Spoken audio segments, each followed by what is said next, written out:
దేశంలో చాలా కష్టపడుతూ ఉన్నారు మన భారతీయులు. అమెరికా వాళ్ళు భారతీయుల్ని ఎంతగానో ఆంగ్లేయులు హింసిస్తూ ఉండేవాళ్ళు. ప్రతి చిన్న విషయానికి వాళ్ళని తిండి తిప్పలు లేకుండా, వస్త్రం ఇవ్వకుండా ఎంతో బాధించేవాళ్ళు. అలాంటి దురాచారంలో ఒకటైన అంటరానితనాన్ని ఒక స్కిట్ రూపంలో చూపిస్తున్నారు. చూసి మన దేశభక్తిని ఇంకొంచెం పెంపొందించుకోవాలని కోరుకుంటూ దాహం వేస్తుందయ్యా, కొంచెం నీళ్ళు తాగేసి వెళ్ళిపోతానయ్యా. గ్లాస్ పడుకుని ఆడట్లేదు, నీళ్ళేం తాగుతారు ఇక్కడ? అయ్యా నేనే గ్లాస్ చెప్తే అర్థం కాదు, ఏంట్రా ఇడు?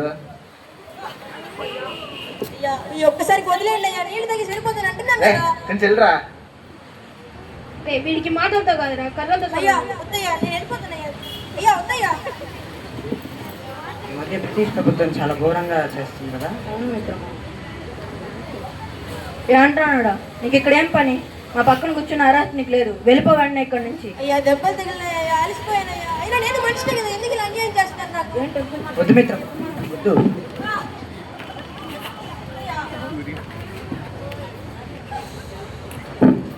నేను మనిషినే కదా, ఎందుకందరూ నాకు ఇలా అన్యాయం చేస్తున్నారు? ఏం పాపం చేశాను దేవుడా, నేను ఏం పాపం చేశాను? సోదరా,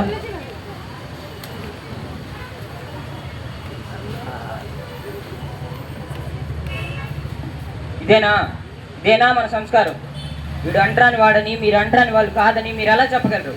వాడిలో ప్రవహించేది అదే రక్తం, నీలో ప్రవహించేది అదే రక్తం. మనందరం ఎప్పుడు ఐకమత్యంగానే ఉండాలి. మన ఐకమత్యంగా ఉంటేనే బ్రిటిష్ సామ్రాజ్యానికి వ్యతిరేకంగా పోరాడి విజయం సాధించగలం. ఐకమత్యమే మహాబలం. వందే మాతరం, వందే మాతరం. క్షమించు మిత్రమా. పర్లేదు మిత్రులారా, భారతీయులందరూ ఐక్యతగా ఉన్నప్పుడు బ్రిటిష్ వాళ్ళు రౌలట్ అనే చట్టాన్ని తీసుకుని వచ్చి భారతీయుల మీద ఎంతో భయంకరంగా, క్రూరంగా ప్రవర్తించారు. అదే ఇప్పుడు ఘట్టం. You filthy Indians violated the Rowlatt Act, so we are charging an attack on you. Vande Mataram. అరే మైక్